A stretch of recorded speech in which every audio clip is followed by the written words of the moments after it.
Lions are just one way that Chinese culture is unique. In Western stories, lions are often fierce and dangerous. But in Chinese mythology, instead of hurting people, lions help them by chasing away evil spirits and bringing good luck. For thousands of years, Chinese people have done lion dances to celebrate any happy occasion or new beginning. Weddings, New Year's, even the grand opening of a store. As part of the dance, wise men feed the lions lucky foods, lettuce and tangerines.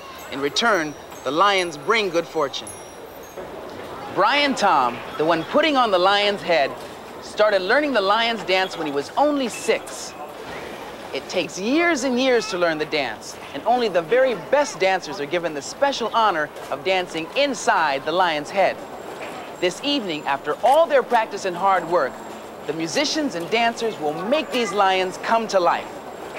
Making something come to life is part of the magic of being an artist of any kind. Imagine what would happen if everything you drew came to life. Well, that's what happens in this book, Liang and the Magic Paintbrush. It's the story of a boy who wants to be an artist more than anything else in the whole world.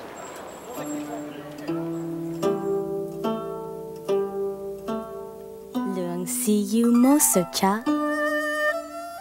Liang and the Magic Paintbrush by Demi.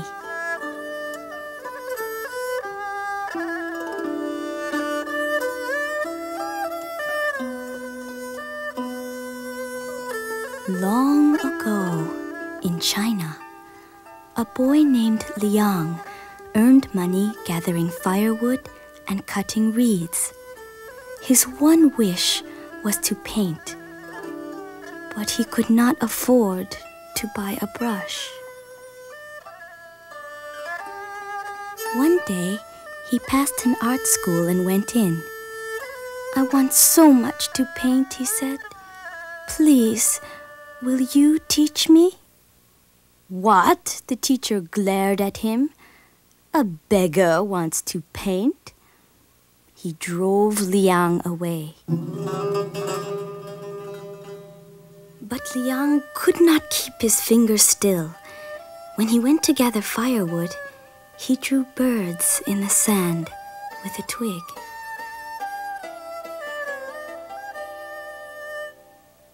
One night, as he slept, an old man appeared on a phoenix and placed a brush in Liang's hand.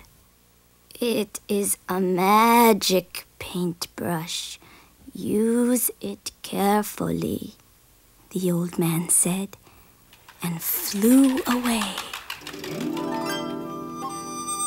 Liang jumped for joy. "Thank you so much," he called after the old man. Immediately, Liang began to paint. He painted deer.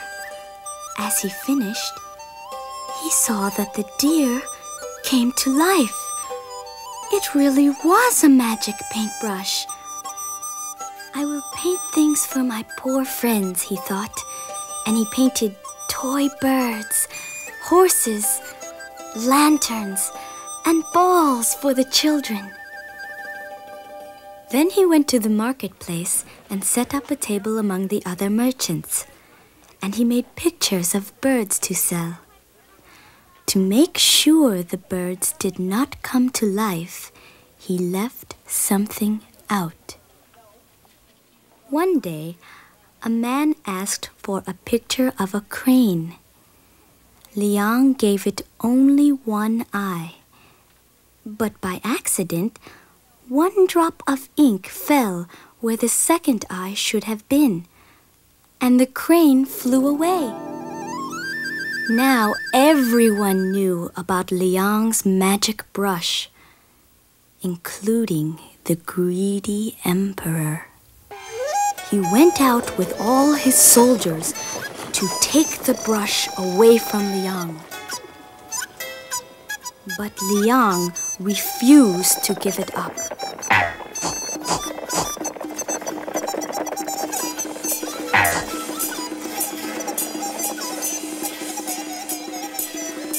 The emperor ordered him bound and brought to the palace.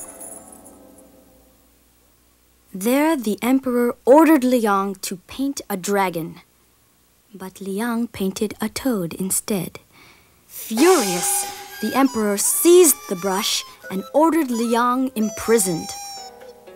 The greedy emperor then sat down to paint mountains of gold, but they turned into rocks and rolled off the table. The emperor tried again. He painted a large tree. But what do you think happened? It turned into an enormous python which nearly bit the emperor's head off.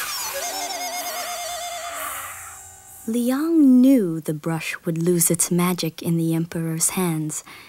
He thought of a plan, and he sent word to the emperor saying that in exchange for his freedom, he would paint whatever the emperor wished. The emperor accepted. "Paint me the sea," the emperor ordered. Liang drew a sea. "Where are the fish?" the emperor asked. Liang drew, and soon a sea full of fish were swimming about. "So long as we have a sea," said the emperor, "let us have a boat." Liang painted a boat, which was soon bobbing about on the water. Delighted, the emperor called the royal family to come and join him on the boat. "Get us some wind so we can move," cried the emperor. Happily, Liang painted wind and the boat began to rock. "More wind," the emperor cried. Liang drew more wind and more. Soon waves were splashing and crashing over the deck. "Enough!" the emperor cried. But Liang would not listen. He drew so much wind, the boat keeled over and broke into 1,000,000 pieces. The emperor and the royal family sank to the bottom of the sea.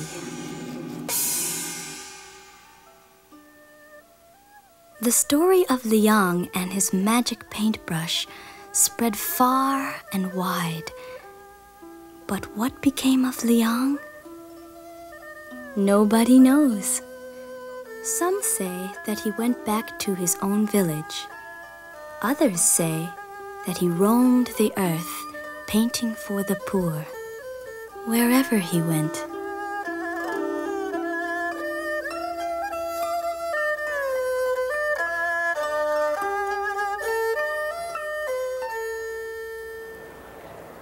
Nobody knows exactly what happened to Liang, but I have a feeling a little bit of him lives on in all of us. Even ordinary Chinese writing like this looks like the work of an artist. In fact, the art of Chinese calligraphy is the work of highly respected artists who study for years to develop their skills.